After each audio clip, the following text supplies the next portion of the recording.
네, 오늘 저희가 좀 깊게 파볼 자료는요. 한국의 파산 그리고 회생 절차가 마무리될 때 쓰이는 법률 용어들 이걸 다룬 유튜브 영상입니다. 파산 관제인 변호사님이 직접 설명해 주신 내용인데요. 네. 뭐 종결, 폐지, 면책 이런 말들이 사실 이름만 들어서는 좀 어렵잖아요. 네, 그렇죠. 용어 자체가 좀 딱딱하게 들리죠. 네, 그래서 오늘 이 용어들 좀 확실하게 풀어드려서 혹시라도 이런 과정을 이해하셔야 할 때 좀 도움이 되는 게 저희 목표입니다. 네, 이게 왜 중요하냐면요. 그냥 단어 뜻만 아는 게 아니라 만약에 이제 여러분이나 혹시 주변 분들이 이런 절차를 겪게 되신다면 각 용어가 결국 어떤 결과를 의미하는지 그걸 이해하는 게 정말 중요하거든요. 그렇죠. 그래야 내 사건이 어떻게 끝난 건지, 왜 이렇게 된 건지 그걸 명확히 알 수 있으니까요. 맞습니다. 네. 자, 그럼 핵심 용어들 하나씩 좀 볼까요? 먼저 제일 헷갈리는 것 같아요. 종결이랑 폐지. 이게 어떻게 다른 건가요? 저도 영상 보고도 사실 딱 와닿지는 않더라고요. 네, 이게 핵심은 그겁니다. 목표 달성 여부, 이걸로 구분하시면 돼요. 그러니까 종결은요, 그 해당 절차의 원래 목적이 있잖아요. 그게 이제 달성됐다는 뜻입니다. 목적 달성? 네. 예를 들어 파산 절차에서는 채권자들한테 재산을 잘 나눠주는 거, 그러니까 배당이 성공적으로 이루어진 경우, 혹은 뭐 회생 절차에서는 그 회생 계획이나 변제 계획이 인가된 경우, 이럴 때 종결이라고 하는 거죠. 성공적으로 마무리됐다, 이런 느낌. 오케이, 종결은 성공. 그럼 폐지는 딱 반대 느낌인데요? 실패? 네, 맞아요. 폐지는 목적을 달성하지 못한 경우입니다. 파산에서는 아까 말씀드린 배당에 실패했거나 회생에서는 계획 수립에 실패한 경우죠. 아하, 즉, 그 절차의 목적을 이루지 못하고 사건이 중단되거나 아니면 그냥 끝나버리는 거예요. 근데 영상에서 특히 강조하는 부분이 있었죠. 이 폐지가 반드시 부정적인 의미는 또 아니라고요. 네. 잠깐만요. 절차가 폐지됐는데, 그러니까 목적 달성을 못했는데, 그게 왜 부정적인 게 아닐 수 있죠? 왜냐하면요. 특히 개인 파산 사건을 생각해보면 신청하는 분들 대부분이 사실 재산이 거의 없으세요. 그렇죠. 재산이 없으니까 파산을 신청하는 경우가 많겠죠. 네. 그러니까 채권자들한테 나눠줄 재산이 없는 거죠. 그럼 배당을 못 하잖아요. 그래서 파산 절차 자체는 목적 달성 실패, 즉 폐지가 되는 건 맞아요. 네. 그렇지만 채무자 개인에게는 빚에서 벗어날 수 있게, 그러니까 면책 결정을 내려줄 수가 있거든요. 절차는 폐지됐지만 빚은 탕감받는다. 그렇죠. 바로 그겁니다. 이걸 줄여서 보통 폐질면책, 실무에서는 뭐 패면이라고도 부르는데요. 패면. 네, 이 파산 절차는 폐지, 하지만 면책은 허가. 이렇게 되는 거죠. 영상 보니까 개인 파산 사건의 뭐 80% 이상이 이 패면으로 종결된다고 하더라고요. 와, 80%나요? 엄청 많네요. 그럼 사실상 이게 제일 흔한 거네요? 네, 그렇습니다.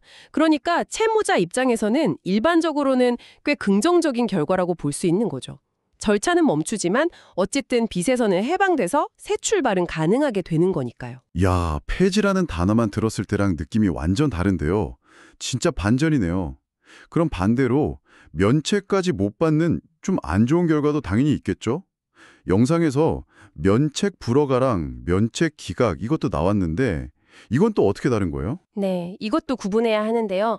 면책 불허가는 이것도 줄여서 폐불이라고도 하는데 파산 절차는 똑같이 폐지가 됐어요. 재산이 없어서. 그런데 채무자가 예를 들어서 재산을 일부러 숨겼다거나 뭐 이런 법에서 정한 면책 불허가 사유가 있는 거예요. 뭔가 잘못을 한 경우. 그렇죠. 그래서 법원이 면책은 못 해주겠다라고 판단하는 경우입니다.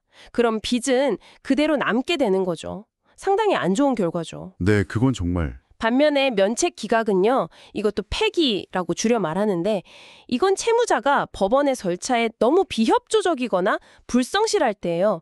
예를 들어 서류를 계속 안 낸다든지 법원에 자꾸 안 나온다든지. 절차 진행 자체를 방해하는 수준. 그렇죠. 그럴 때 법원이 이 사람은 면책 심사를 할 가치도 없다 이렇게 보고 아예 면책 신청 자체를 그냥 기각해버리는 겁니다. 각하하는 거죠. 그렇군요. 불허가는 내용 심사 결과 탈락, 기각은 절차 불성실로 아예 심사 기회 박탈. 이런 느낌이네요. 네, 비슷합니다. 영상 보니까 취하라는 것도 있던데요. 이것도 뭔가요? 스스로 포기하는 건가요? 맞아요. 취하는 채무자 본인의 신청을 그냥 거둬들이는 겁니다. 이것도 폐취라고 부르기도 하고요. 왜 스스로 취하를 하죠? 뭐 여러 이유가 있겠지만 보통은 절차 진행 중에 뭔가 좀 불리한 사정이 생겼다거나 아니면 뭐랄까 법률 절차 자체에 대한 오해나 두려움 때문에 스스로 그냥 중단하는 경우예요. 이 경우에도 파산 사건 자체는 폐지가 되고요. 면책 신청은 본인이 취하했으니까 이걸 합쳐서 보통 기타 종국 이렇게 처리된다고 하더라고요. 아, 기타 종구? 네. 영상에서는 되게 드문 경우지만 파산 절차가 성공적으로 끝나서 종결까지 됐는데도 채무자가 면책만 취하하는 경우 정취라고 하던데 그런 케이스도 있었다고는 하네요. 이유는 잘 모르겠지만요. 특이하네요. 근데 애초에 면책 신청 자체가 없는 경우도 있잖아요. 뭐 채권자가 파산을 신청했다거나 아니면 상속받은 재산에 대해서 파산 신청하는 경우 같은 거요. 아, 네, 맞아요. 그런 경우에는 면책이라는 개념 자체가 적용될 여지가 없죠. 채무자 본인의 빚 탕감 문제가 아니니까요. 그래서 그럴 때는 그냥 파산 재단, 그러니까 그 재산 처리 결과에 따라서 파산 사건이 폐지되거나 아니면 성공적으로 배당해서 종결되거나 이 둘 중 하나의 결정만 있게 됩니다. 면책 관련 결정은 아예 없고요. 알겠습니다. 자, 그럼 마지막으로 종결 면책.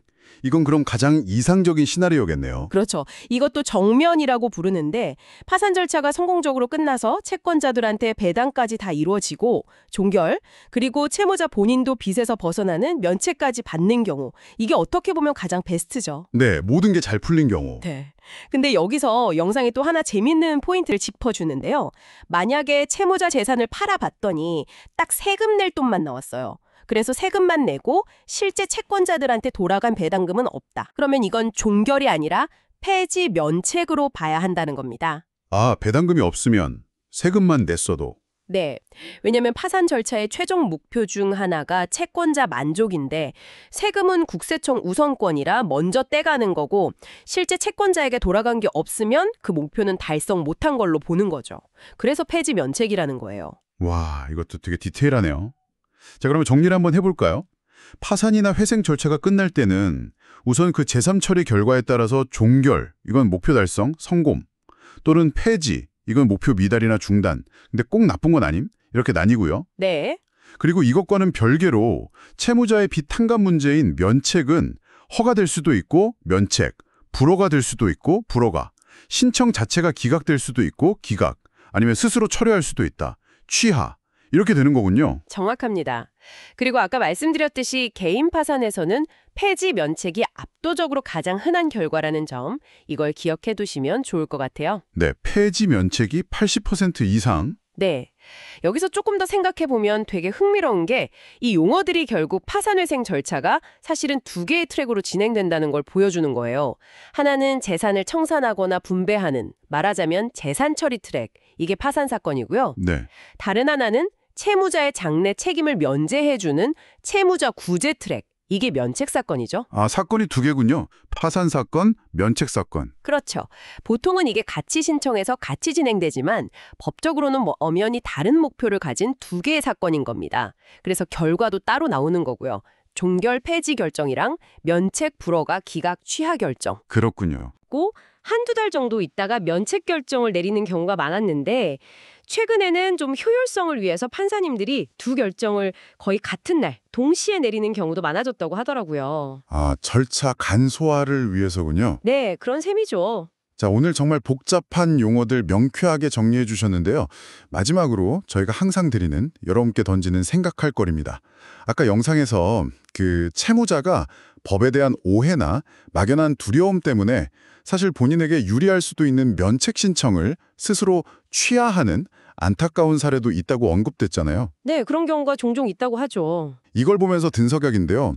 이런 법률 절차라는 게 물론 객관적인 요건이나 사실관계가 중요하지만 그 과정을 헤쳐나가는 사람의 어떤 감정적인 부담감 혹은 정보에 대한 접근성 차이, 이런 심리적인 요인들이 최종 결과에 과연 어느 정도나 영향을 미칠까요? 법은 냉정하다고 하지만 결국 사람이 하는 일인데 말이죠. 한번 좀 생각해 보시면 어떨까 싶습니다.